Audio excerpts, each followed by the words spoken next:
Total, sudah ada 3 korban pelecehan dan pemerkosaan oleh dokter residen program pendidikan dokter spesialis atau PPDS Fakultas Kedokteran Universitas Padjadjaran, Priguna Anugrah Pratama, di Rumah Sakit Umum Pusat Hasan Sadikin atau RSHS Bandung, Jawa Barat. Direktur Reserse Kriminal Polda Jawa Barat Komisaris Besar Surawan menyatakan modus yang dilakukan Priguna terhadap semua korban pun sama. Ketiganya mengaku dibius hingga tak sadarkan diri. Polisi menangkap Priguna pada 23 Maret 2025 di sebuah apartemen di Bandung. Priguna menjadi tersangka setelah seorang perempuan melaporkannya atas kasus pemerkosaan. Berdasarkan pemeriksaan kejiwaan menurut Surawan, Priguna memiliki kelainan psikoseksual. Mahasiswa kedokteran spesialis anestesi tahun kedua itu, kata Surawan, menyukai lawan jenis yang pingsan tak berdaya. Sejumlah pihak menilai ada kelalaian para pejabat rumah sakit sehingga Priguna dapat melakukan aksinya berulang kali. Pelaku juga dinilai telah merencanakan aksinya secara matang. Psikolog forensik Reza Indragiri Amaril menduga Priguna memang telah berkali-kali menjalankan aksinya.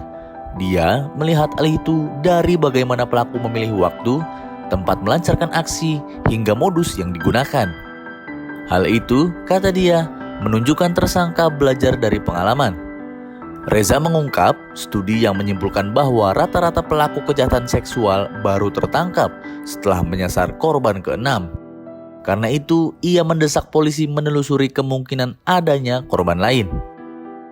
Reza menilai insiden ini bisa terjadi karena 2 hal. Pertama, beban kerja berat yang melahirkan dorongan perilaku seksual menyimpang.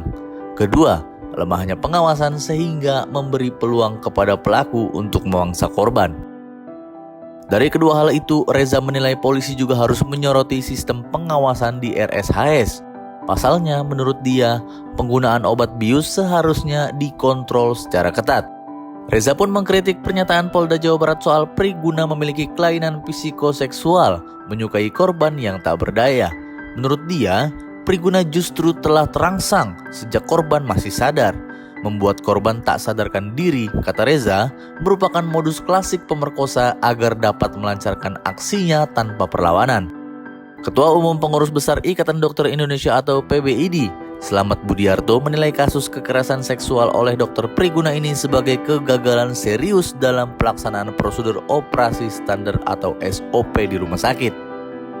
Dia menyatakan soal SOP penggunaan obat bius yang seharusnya diawasi secara ketat sejak tahap pengambilan. Selain itu, menurut dia rumah sakit seharusnya memiliki SOP dalam pemeriksaan terhadap pasien. Saat dokter memeriksa, menurut dia seharusnya terdapat pula tenaga kesehatan lain yang hadir untuk mengawasi. Selain masalah SOP dan lemahnya pengawasan, Slamet sepakat dengan Reza soal kemungkinan kasus pelecehan seksual seperti ini terjadi karena beban kerja dokter residen yang melampaui berat. Saat ini menurut dia, dokter residen memiliki waktu kerja melampaui batas wajar selama 40-50 jam per pekan.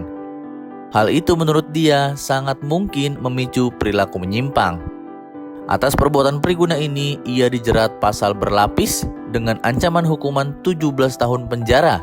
Selain itu, Priguna juga diberhentikan dari program PPDS, pencabutan surat tanda registrasi, dan membatalkan surat izin praktek.